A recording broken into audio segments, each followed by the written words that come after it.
ভ্রমণ সারাদিন থেকে আমি সুদীপ চ্যানেলে আপনাদের সকলকে স্বাগত জানাই। আজ ৯ জুন ২০২৬। ব্যাগপত্র নিয়ে প্রায় মাঝরাতে এসে হাজির হয়েছি আসানসোল স্টেশনে। চলেছি পঞ্চকৈলাসের অন্যতম কঠিন কৈলাস শ্রীখণ্ড মহাদেবের দর্শনে। যাব নেতাজি এক্সপ্রেসে। অপেক্ষা চলেছে তারই। হাতে এখনো ১ ঘন্টার মতো সময়। তাই স্টেশন চত্বরের ছবি তুলছিলাম আর দেখছিলাম এত রাতেও কত মানুষের আনাগোনা। যাত্রী সাধারণ অনুগ্রহ করে শুনবেন, গাড়ির নম্বর ১-৩-০-৫-১ হাওড়া কালকা নেতাজি এক্সপ্রেস ৪ নম্বর প্ল্যাটফর্মে আসবে। ধন্যবাদ। সময় মেনেই আসানসোল স্টেশনের ৪ নম্বর প্ল্যাটফর্মে ঢুকছে নেতাজি এক্সপ্রেস। সব কিছু ঠিকঠাক থাকলে প্রায় ২৬ ঘন্টা ট্রেন জার্নির পর গিয়ে পৌঁছাবো চণ্ডীগড়। প্ল্যাটফর্ম ছেড়ে ট্রেন আবার ধীরে ধীরে রওনা হলো কালকার উদ্দেশ্যে। আর নিরাপদ যাত্রার আশায় হর হর মহাদেব বলে একবার হাতটা কপালে ঠেকিয়ে নিলাম। চলেছি তো তারই দর্শনে।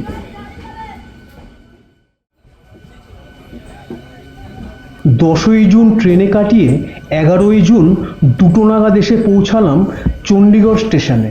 ট্রেন এখানে প্রায় ঘণ্টাখানেক দাঁড়াবে। এর পরের স্টেশন চণ্ডী মন্দির, তারপর কালকা। তবে আমি এখানেই নেমে যাব।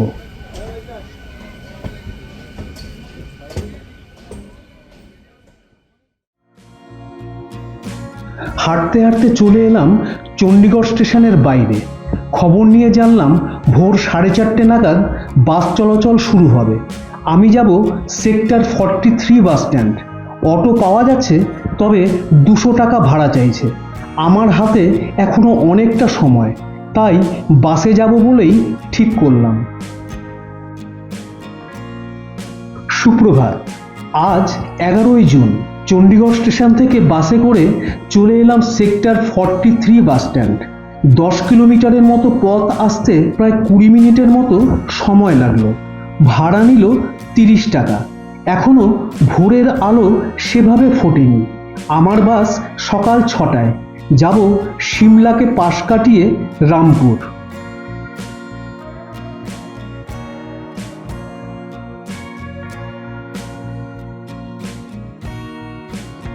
Chandigarh sector 43 bus stand.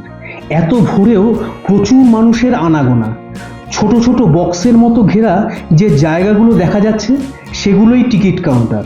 Himachal প্রদেশের বিভিন্ন জায়গায় যাওয়ার জন্য HRTC বাসের টিকিট এখান থেকেই পাওয়া যাচ্ছে। টিকিট অবশ্য HRTCর সাইট থেকে অনলাইনেও কেটে নেওয়া যায়।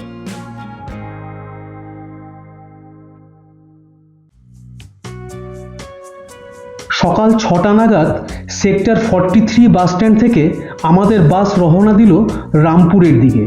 একটু আগেই এক পশলা বৃষ্টি হয়ে গেছে, তাই গুমোট ভাবটা কিছুটা হলেও কেটে গেছে। এখন বেশ ঠান্ডা একটা ভাব। এত ভোরে মানুষজন এখনো সেভাবে পথে নামেনি। বাসের জানালায় চোখ রেখেই বসেছিলাম। দূরে হিমাচলের পাহাড়গুলো চোখে পড়তেই মনটা খুশিতে ভরে গেল। এ পথে আগেও এসেছি, তবে সিমলাকে ফাঁকি দিয়ে রামপুর এই প্রথমবার। প্রায় ২৪০ কিলোমিটারের মতো পথ। পৌঁছতে বিকেল হয়ে যাবে। বাস ভাড়া লাগলো প্রায় ৭০০ টাকার মতো। সকাল ৯:৩০ নাগাদ এসে পৌঁছে গেলাম সিমলা। রোদ ঝলমলে দিনে পাহাড়ের ঢাল বেয়ে নেমে আসা রং বেরঙের বাড়িগুলো দেখে পুরনো স্মৃতিগুলো আবার মনে পড়ে গেল। সিমলা ISBT। এটা সিমলার নতুন বাস স্ট্যান্ড। এখান থেকে দিল্লি, চণ্ডীগড়, কুলু, মানালি এবং হিমাচলের বিভিন্ন জায়গায় যাওয়ার জন্য বাস পাওয়া যায়। আমাদের বাস এখানে এখন ১৫ মিনিটের মতো দাঁড়াবে, তাই ব্রেকফাস্ট এখান থেকেই সেরে নিলাম। সকাল ১০টা। সিমলা শহরকে পেছনে ফেলে আমাদের বাস এগুলো রামপুরের দিকে। এই সময়টায় এখানে হামেশাই যানজটের কবলে পড়তে হয়। আমরাও তাতেই এসে পড়লাম। পাহাড়ে এই পাইন বনের সারি এক কথায় অনবদ্য। এরই মধ্য দিয়ে আমাদের বাস ছুটে চলেছে রামপুরের দিকে।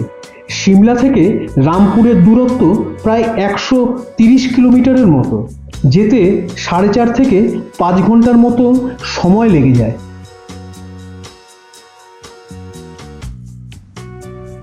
বিকেল 4:30 নাগাদ এসে পৌঁছালাম রামপুরে। এখানে এসে দেখি আকাশের মুখ ভার। কিছুক্ষণ আগেই এক পশলা বৃষ্টি হয়ে গেছে। আজ রাতটা রামপুরেই কাটাবো, তাই এবার একটা হোটেল খুঁজে নিতে হবে।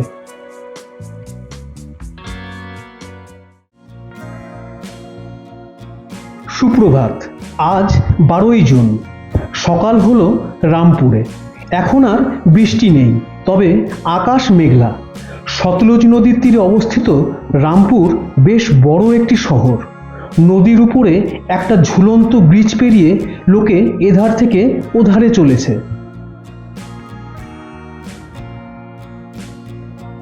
হাঁটতে হাঁটতে চলে এলাম রামপুর বাজারের লাগোয়া পদম প্যালেসে। বুসাহার রাজা পদম সিং 1919 সালে এই প্যালেস গড়ে তোলেন। রামপুর ছিল বুসাহার রাজাদের শীতকালীন রাজধানী, আর এই পদম প্যালেস ছিল তাদের শীতকালীন আবাসস্থল। কাঠ ও মার্বেল দিয়ে তৈরি পদম প্যালেস দেখতে ভারী সুন্দর। এর পরিকাঠামোর মধ্যে ব্রিটিশ আর্কিটেকচারের ছোঁয়া লক্ষ্য করা যায়। এখন অবশ্য এটি প্রাইভেট প্রপার্টি। প্যালেসের সামনের লনে একটি গোলাকার বসার জায়গা রয়েছে। একসময় বুসাহার রাজারা এখানে প্রজাদের সাথে মিলিত হতেন।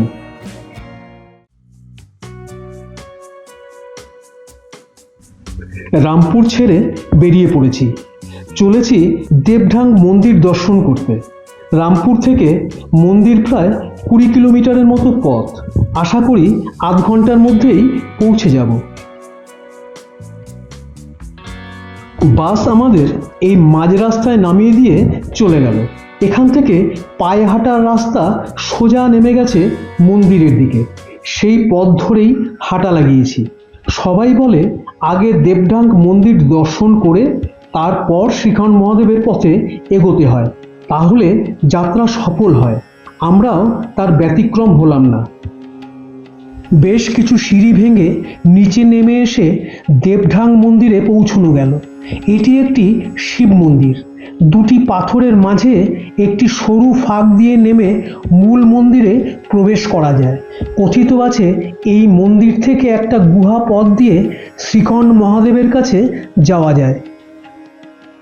মন্দির চত্বরে তখন চলেছে স্থানীয় মানুষদের ভজন কীর্তন। এরই মাঝে চোখে পড়ল অনেক নিচে ছবির মতো বেলগ্রাম। দেবঢাং মন্দির দর্শন করে আমরা এগোলাম জাওগ্রামের দিকে। পথের দূরত্ব প্রায় 130 কিলোমিটার। শেয়ার গাড়িতে ভাড়া পড়ল 100 টাকা। গাড়ির ড্রাইভার দাদা বললেন যেতে 1.5 থেকে 2 ঘন্টার মতো সময় লাগবে। এসে পৌঁছলাম বাগিপুল। এখান থেকেই রামপুর যাওয়ার বাস বা শেয়ার গাড়ি পাওয়া যায়। জাওগ্রাম এখান থেকে বেশি দূর নয়, মাত্র 5 কিলোমিটার। কিছুক্ষণ আগেই জাওগ্রামে এসে পৌঁছেছি। এখন গ্রামটা একটু ঘুরে দেখার আশায় বেরিয়ে পড়েছি। এক পশলা বৃষ্টির পর এখন আকাশ পরিষ্কার। আর 5টা পাহাড়ি গ্রামের মতোই এই জাওগ্রাম। তবে যেটা এই গ্রামকে আলাদা করে সেটা হলো শ্রীখণ্ড মহাদেবের যাত্রা এই জাওগ্রাম থেকেই শুরু হয়। সুপ্রভাত। আজ 13ই জুন, সেই বিশেষ দিন। আর কিছুক্ষণের মধ্যেই আমরা শ্রীখণ্ড মহাদেবের দর্শনের জন্য যাত্রা শুরু করব। তার আগে আমাদের হোমস্টেটা একটু ঘুরে দেখছিলাম। আপেল বাগানের ভিতর দিয়ে রাস্তা। গাছে আপেল রয়েছে, তবে এখনো ছোট। অক্টোবর মাসে হয়তো এরা খাওয়ার মতো বড় হবে। যাত্রা শুরু করার জন্য আমরা সবাই তৈরি। গাইড কিষাণজি আমাদের বলে দিচ্ছেন একদিন আমরা কোথায় কিভাবে যাব আর কিভাবেই বা আমাদের চলতে হবে। অবশেষে সকাল 8টায় মহাদেবের নাম স্মরণ করে আমাদের 15 জনের টিম মেম্বার নিয়ে যাত্রা শুরু হলো। আজকে আমাদের লক্ষ্য থাচরু অবধি যাওয়া, প্রায় 12 কিলোমিটারের মতো পথ। গাইড ভাই বললেন 8 ঘন্টার মতো সময় লাগবে।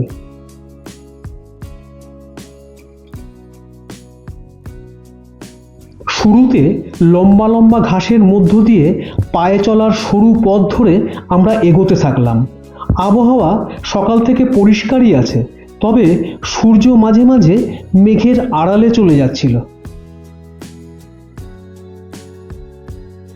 পথ এবার জঙ্গলের মধ্য দিয়ে সোজা নিচের দিকে নেমে গেছে। গাইড ভাই বললেন আমাদের বরাতি নালা পর্যন্ত নেমে যেতে হবে, তারপর আবার ওপরে ওঠার পালা। অনেকটা পথ নেমে আসার পর অবশেষে বরাতি নালার দেখা মিলল। প্রবল আওয়াজ অনেকক্ষণ ধরেই কানে আসছিল, তবে এবার সামনাসামনি দেখা হলো। বরাতি নালার বাঁ দিকের পাড় বরাবর বোল্ডার বেছানো পথ ধরেই হাঁটা লাগিয়েছি। কিছুক্ষণ চলার পর আবার উপরে উঠতে হবে, তবে বরাতি নালা পেরোতে হবে আর খানিক বাদে। উপরে উঠে এসে চোখে পড়ল সাধু বাবাদের আস্তানার পাশ দিয়ে পথ এগিয়েছে সামনের দিকে। সেই পথ ধরেই আমরা এগোতে থাকলাম।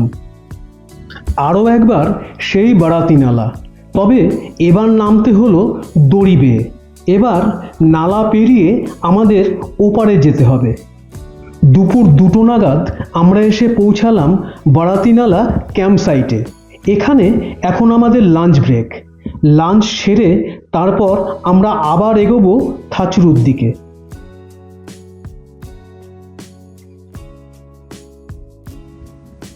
এখানে লাঞ্চ বলতে ডাউল চাউল, মানে রাজমার ডাল আর ভাত।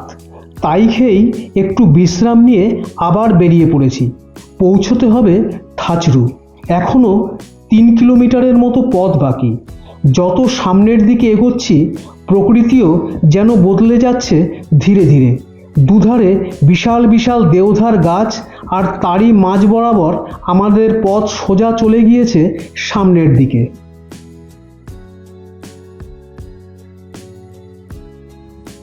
সুপ্রভাত। আজ 14ই জুন। সকালে নরম আলো এসে পড়েছে থাচরু ক্যাম্প সাইটে। সময় এখন সকাল 7টা। ব্রেকফাস্ট করে আর কিছুক্ষণের মধ্যেই আমরা বেরিয়ে পড়ব। শুরু হলো আমাদের দ্বিতীয় দিনের যাত্রা। আর শুরুতেই চড়াই পথ আমাদের বেশ বুঝিয়ে দিল যে আজ সারাটা দিন আমাদের কেমন যাবে। থাচরু থেকে আজ আমরা ভীমদুয়ার পর্যন্ত যাব। আজও প্রায় 12 কিলোমিটারের মতো পথ আমাদের চলতে হবে। পথে পড়বে কালীটপ ও কুনসা। সকাল থেকে চড়াই ভাঙতে ভাঙতে অবশেষে একটা খোলা মাঠের মতো জায়গায় এসে পৌঁছেছি। খানিক বিশ্রাম নিয়ে আবার এগোবো। এখানেই আমাদের সাথে প্রথম সাক্ষাৎ হলো বরফে ঢাকা হিমালয় পর্বতশৃঙ্গদের সাথে। সকাল থেকে একটানা প্রায় ঘন্টা 2 মতো চড়াই ভেঙে অবশেষে এসে পৌঁছেছি কালীটপে। মায়ের পায়ে মাথা ঠেকিয়ে এগোতে হবে সামনের দিকে। এই কালীটপ থেকেই প্রথমবারের জন্য দেখা পেলাম শ্রীখণ্ড মহাদেবের। কালীটপ থেকে ভীমতলাই পর্যন্ত রাস্তা এবার সোজা নিচের দিকে নেমে গেছে। অনেকক্ষণ বাদে উতরাই পথ পেয়ে হাঁটার গতিও যেন গেল বেড়ে। একটু আরাম করেই হাঁটছিলাম, তবে এই সুখ যে বেশিক্ষণের জন্য নয় সেটা বুঝলাম খানিক বাদে। পৌঁছে গেছি ভীমতলাই। তলাই মানে পুকুর বা জলাশয়। পাণ্ডবদের স্বর্গযাত্রার সময় ভীম নাকি এখানে স্নান করেছিলেন। তবে তলাইয়ে এখন জল নেই। থাকার মতো কয়েকটা তাঁবুও এখানে রয়েছে। পাহাড়ের ঢাল বরাবর পথ এঁকে বেঁকে সোজা চলে গিয়েছে সামনের দিকে। সেই পথ ধরেই ধীরে ধীরে এগোতে থাকলাম। এবার দেখা মিলল এক পাহাড়ি ঝর্ণার। সকলের দেখা দেখি আমরাও আমাদের বোতলগুলিতে জল ভরে নিলাম। পথে এই ঝর্ণাগুলি হলো পানীয় জলের একমাত্র সোর্স। হাঁটতে হাঁটতে এবার সামনে এলো ছোট্ট একটা গ্লেসিয়ার। পাহাড়ের উপর থেকে নেমে আসা জলধারা জমে গিয়ে এই গ্লেসিয়ারের সৃষ্টি। জমে থাকা বরফ প্রচণ্ড স্লিপারি, তাই ধীরে ধীরে পেরোতে হলো। দুপুর 2টো নাগাদ এসে পৌঁছলাম কুনসা বলে একটি জায়গায়। খান কয়েক তাঁবু, তার মধ্যে একটিতে আমাদের লাঞ্চের ব্যবস্থা করা হয়েছে। আমাদের বাকি সাথীরাও চলে আসছে ধীরে ধীরে। লাঞ্চ সেরে খানিক বিশ্রামের পর আবার বেরিয়ে পড়েছি। ভীমদুয়ার এখান থেকে এখনো 2 ঘন্টার মতো পথ। আকাশও মেঘলা হয়ে আছে, আর খানিক বাদে বাদেই এসে পড়ছে বৃষ্টি। চলতে চলতে অনেকটা উপরে উঠে এসে পিছন ফিরে দেখছিলাম দূরে পাহাড়ের ঢাল বরাবর যে সরু সুতোর মতো রাস্তা দেখা যাচ্ছে, সেটা পেরিয়েই আমরা এসেছি। আমার সঙ্গীরাও নিচ থেকে উঠে আসছে ধীরে ধীরে। এরই মধ্যে হুড়মুড় করে চলে এলো বৃষ্টি। পাহাড়ে এরকমটাই হয়ে থাকে, কখন যে বৃষ্টি আসবে কেউ বলতে পারে না। এক পশলা বৃষ্টি হয়ে যাবার পর আবার রোদ ঝলমলে নীল আকাশ। সকাল থেকে এভাবেই চলেছে রোদ বৃষ্টির খেলা। তবে ভীমদুয়ার আর খুব একটা দূরে নয়, প্রায় এসেই পড়েছি। সেই সাত সকালে বেরিয়ে বিকেল 5টা নাগাদ এসে পৌঁছলাম ভীমদুয়ার। সবুজ ঘাসের গালিচা পাহাড়ের ঢাল বেয়ে নেমে গেছে নিচের দিকে। তারই মাঝে পিছনে হিমালয়কে সাথে নিয়ে বেশ কিছু রং বেরঙের তাঁবু সাজিয়ে যাত্রীদের অপেক্ষায় ভীমদুয়ার। বিকেল 5টা নাগাদ এসে পৌঁছেছিলাম ভীমদুয়ার। মাঝে মাত্র কয়েক ঘন্টার বিশ্রাম। এরপর রাত 2টো নাগাদ বেরিয়ে পড়েছি। আজ আমাদের লক্ষ্যে পৌঁছানোর দিন। চলেছি বাবা শ্রীখন মহাদেবের দর্শনে। রাতের অন্ধকারে প্রায় 3 কিলোমিটার পথ পাড়ি দিয়ে এসেছিলাম পার্বতীবাগ। তখন বুঝিনি আসল চ্যালেঞ্জটা এবার শুরু হলো। সামনে খাড়া চড়াই, বরফের পথে শরীরের ভারসাম্য বজায় রেখে চলাটাই কঠিন ব্যাপার। ধীরে ধীরে উপরে উঠতে লাগলাম। গতকালই গাইডের মুখে শুনেছিলাম প্রায় 4 কিলোমিটারের মতো পথ আমাদের বরফ পেরিয়ে এগোতে হবে। সেই মতো ধীরে ধীরে এগোচ্ছিলাম, তবে পথ যেন আর কিছুতেই শেষ হচ্ছিল না। বরফের চাদরে মোড়া পাহাড়ের ঢাল বরাবর রাস্তা সোজা চলে গিয়েছে সামনে আরও উঁচুতে। একে উচ্চতার জন্য অক্সিজেনের মাত্রা কম, তার উপর বরফে পা ঢুকে যাচ্ছে গোড়ালি পর্যন্ত। ফলে একটানা বেশিক্ষণ হাঁটা যাচ্ছে না, মাঝে মাঝে নিতে হচ্ছে বিশ্রাম।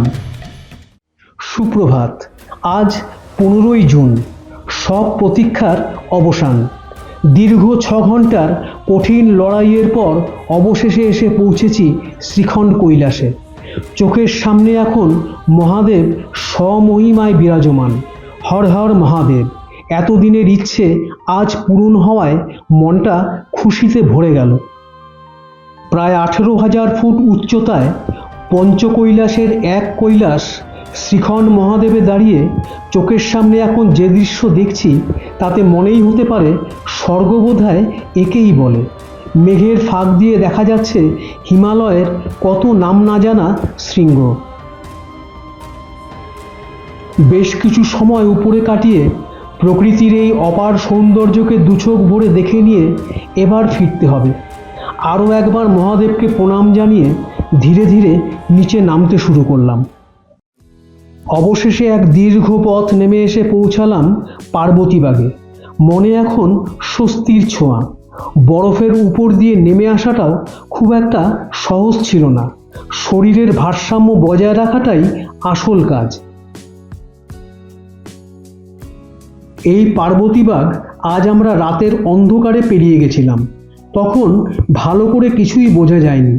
এখন চোখে পড়ল 2-4টে তাঁবুও এখানে রয়েছে, তবে এগুলো এমার্জেন্সি পারপাস। অনেক যাত্রী একসাথে চলে এলে এখানে থাকার জায়গা পাওয়া কিন্তু মুশকিল হবে।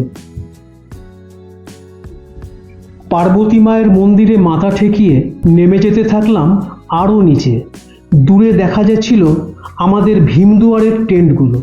তবে সেখানে পৌঁছতে এখনো ঘন্টা দেড়েকের মতো সময় লেগে যাবে। এই সেই ঝর্ণা যাকে আজ আমরা রাতের অন্ধকারে হেডল্যাম্পের আলোয় পেরিয়ে গেছিলাম। এখন বুঝতে পারছি পথটা কতটা দুর্গম ছিল। সুপ্রভাত। আজ 16ই জুন। ফিরে চললাম থাচরুর দিকে। আজকের রাতটা থাচরুতে কাটিয়ে কাল ফিরব জাও গ্রামে।